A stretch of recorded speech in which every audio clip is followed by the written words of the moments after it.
Deciding that you are going to move forward with donor eggs is, of course, a huge decision and often an exciting one because it can be the path that leads to the birth of that healthy, happy baby.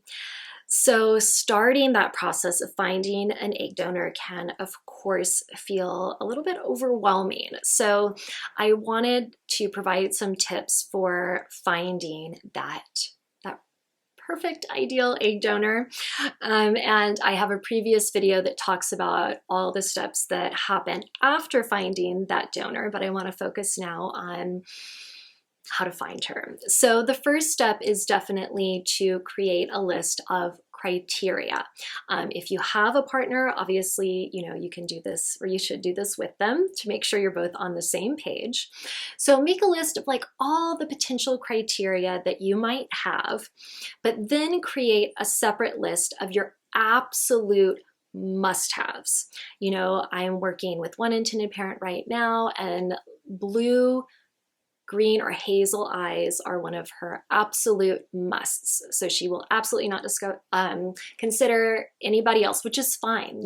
Everybody has unique criteria that is really, really important to them. So figure that out for yourself, and then you can start looking at donor profiles. And to access a donor database from different agencies, you can log in, or some agencies, my own included, Graceful Beginnings, you can go directly to our database on our website, gracefulbeginningseggdonation.com, and you can scroll through and look at the profile photo and other photos of the donor, and you can see basic information like height, weight, age, eye color, hair color. But then if you want to look at their full profile, you fill out a very short intended parent application, and you are then sent login instructions to access the full database.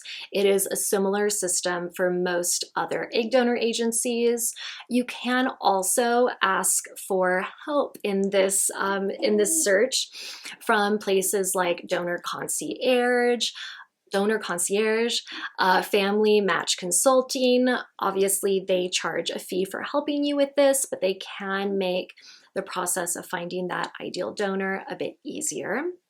And so as you look through all the donor profiles, I really recommend keeping an open mind, because you might find that you just totally fall in love with a donor that might not meet a lot of your criteria, but you decide that, you know what, I'm actually okay with that because this donor just seems so wonderful. So keep an open mind as you go through the profiles.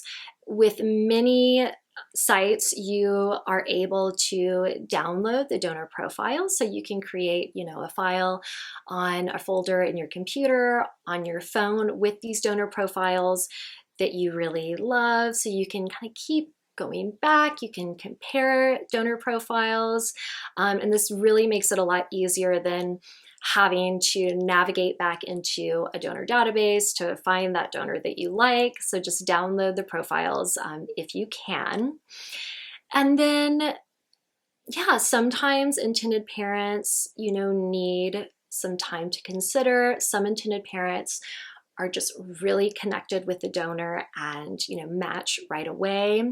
If you are really interested in a more popular donor, which the donor agency can let you know if she is really popular, if she has other people inquiring about her. If you're really passionate about her, you can either, of course, match with her right away by signing the agency retainer agreement, paying the agency fee, or in the case of my agency, you can pay a hold fee to hold the donor for 10 days. And this helps to ensure that nobody else matches with her during those 10 days. This can buy you time to have the donor's records reviewed by your clinic, by your fertility clinic, if it's an experienced donor, or it just gives you 10 more days to really think and consider if she is the donor that you want to match with. So those are two different options. For my agency, the hold fee is $500. Different agencies vary on how much their hold fee is. For my agency, the hold fee is then applied to the agency fee if you then decide to match with that donor. And yeah, throughout this process, ask the agency any questions that you have. We're there for you to support you in any way that we can. We'll answer any specific questions that you have, obviously with the exception of identifying information with the donor. However, more and more donors are open to a known donation.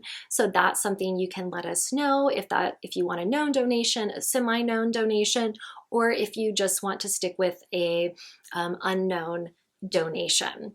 So that is just a general breakdown of how to move through the process of finding your ideal donor. Let me know if you have any questions in the comments below, or you can email me directly in the email found in the video description.